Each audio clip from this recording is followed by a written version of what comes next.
Hello friend, smart science online classes में आपका स्वागत है। मैं वीरेंद्र केमिस्ट्री। आज हम बात कर रहे हैं 12th क्लास के जो चैप्टर है सरफेस केमिस्ट्री, उसका एक टॉपिक है अगला जो है विषमांगी उत्प्रेरण का अधिशोषण सिद्धांत। क्या है? विषमांगी उत्प्रेरण का अधिशोषण सिद्धांत। डेफिनेशन सुना है विषमांगी उत्प्रेरण की।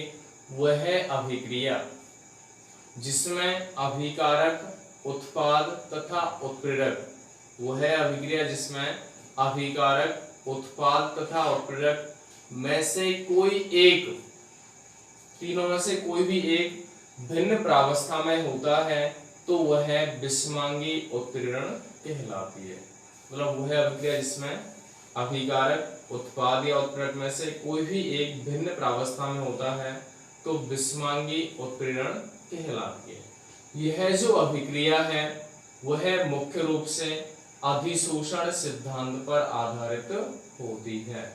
किस पे आधारित होती है? अधिशोषण सिद्धांत पर। अब हम ये कहते हैं सामान्यतः जो गैसीय अभिक्रियाएं हैं वो ठोस उत्प्रेरक की सतह पर संपन्न होती हैं। तो जो ठोस उत्प्रेरक है उसकी सतह पर कुछ मुक्त संयोजकताएं पाई जाती हैं। ठोस उत्प्रेरक की सतह पर कुछ मुक्त संयोजकताएं पाई जाती हैं जो सक्रिय केंद्र की तरह कार्य करती हैं। तो जो अभिकारक अणु हैं इन सक्रिय केंद्रों पर जुड़ करके रासायनिक बंध का निर्माण करता है या जिससे कि अधिशोषण क्रिया संपन्न होती है। उसके बाद वहां से अन्य क्रिया होगी और लास्ट में उत्पाद की प्राप्ति होगी। तो सीधा सा है कि जो अभिक्रिया या जिस अभिक्रिया में उत्प्रेरक अभिकारक उत्पाद में से कोई भी एक भिन्न प्रावस्था में तो उसको अपन क्या कहते हैं? विषमांगी उत्प्रेरण। जैसे गैसीय अभिक्रियाएं ठोस उत्प्रेरक की सतह पर होती हैं तो ठोस उत्प्रेरक की सतह पर कुछ सक्रिय सतह सक्रिय केंद्र उपस्थित होते हैं जिन पर अभिकारक अणु जुड़ करके यौगिक का निर्माण करते हैं। तो यहाँ अपन देखेंगे कैसे होता है, देख लें।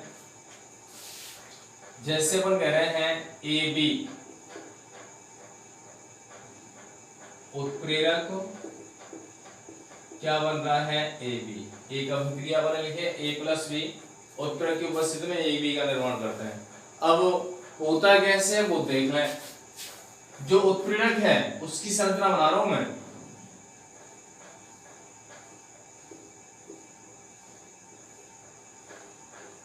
ये है उत्प्रेरक की स्थिति, उत्प्रेरक की संरचना है।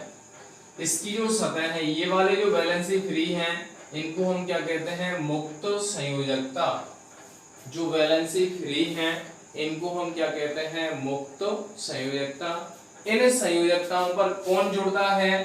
अभिकारक। तो उत्प्रेरक की उपस्थिति किसके साथ ले रहे हैं? उत्प्रेरक। और ये दोनों क्या हैं?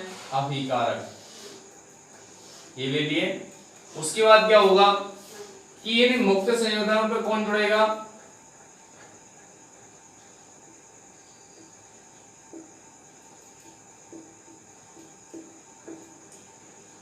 कौन जुड़ रहा है यहाँ पे? ए और बी। मतलब ए और बी इन मुक्त संयोजकताओं पर जुड़ जाते हैं, अटैच हो जाते हैं। मतलब क्या हुआ? अभिकारक का क्या हो गया इसकी सतह पर? अधिशोषण। अभिकारक का क्या हो गया? अधिशोषण हो गया। उसके बाद जब सतह पर ये जुड़ गए तो ये दोनों परस्पर क्रिया कर सकते हैं, क्योंकि हमें पता है फ्री अगर होते हैं ए और बी तो आसानी से क्रिया संपन्न नहीं होती। अब ये दोनों जुड़ गए हैं तो आराम से क्रिया कर सकते हैं। तो यहां से क्या बनेगा देख लें।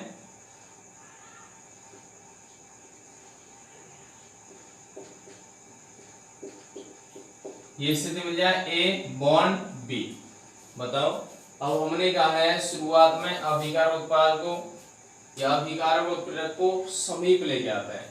समीप लेके आते हैं तो उस कंडीशन में क्या होता है? अभिकारक अणु उस उत्प्रेरक की सतह पर उपस्थित सक्रिय स्थलों पर या संयोजकताओं पर क्या करते हैं? जुड़ जाते हैं। मतलब इनका क्या हो जाता है? अधिशोषण।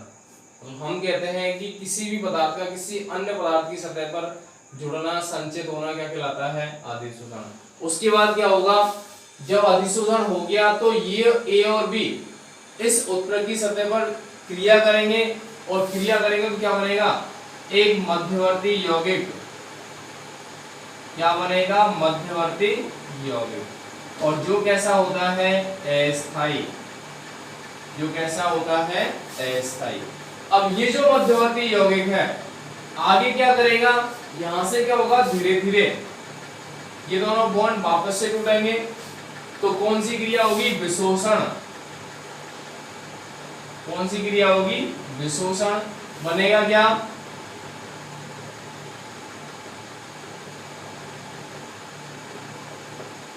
प्लस में A-B।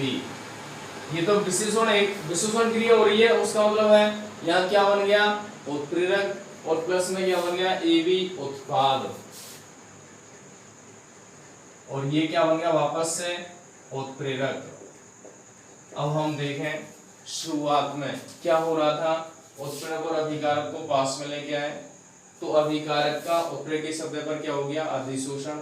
उसके बाद मध्यवर्ती यौगिक का निर्माण होता है। बाद में जो अभिकारक अणु क्रिया करते हैं वो क्या करेंगे, धीरे धीरे बॉन्ड टूटेंगे, और कौन सी क्रिया होगी, विशोषण। विशोषण के द्वारा उत्प्रेरक अलग चला जाएगा और बनने वाला उत्पाद अलग हो जाएगा।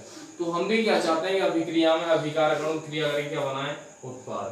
तो ये जो क्रिया है वो ठोस उत्प्रेरक की सतह पर संपन्न होती है।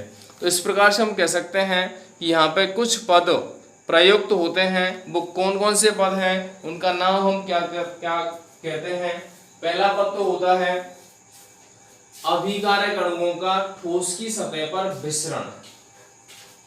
अभिकारक अणुओं का ठोस की सतह पर विसरण। उसके बाद अभिकारक अणुओं का ठोस उत्प्रेरक पर अधिशोषण। तीसरा पॉइंट होता है मध्यवर्ती यौगिक का निर्माण। उसके बाद पॉइंट होता है उत्पाद का विशोषण, मतलब अणुओं का विशोषण। तो ऐसे कुछ पद हैं जो किसमें काम आते हैं, विषमांगी उत्प्रेरण के अधिशोषण सिद्धांत है। ये जो संरचना है वो केवल मैंने अपने अकॉर्डिंग बनाई है, सही है, कोई समस्या नहीं है, बुक में ये उपलब्ध नहीं है, इससे हमको ज्यादा अच्छे से क्लियर होगा। तो ये चीज हमें ध्यान भी रखनी है, अगर क्वेश्चन आता है तो बना के भी आनी है। तो ये स्थिति अपन को क्लियर होनी चाहिए। तो ये अपना टॉपिक हो जाता है अपना विषमांगी उत्प्रेरण का अधिशोषण सिद्धांत। कुछ खास बात नहीं है, केवल क्या है, उत्प्रेरक और अभिकारक को समीप लेके आए, मतलब विसरण किया। उसके बाद दोनों जुड़ेंगे तो अधिशोषण हो जाएगा। उसके बाद दोनों क्रिया करेंगे तो मध्यवर्ती यौगिक बनेगा।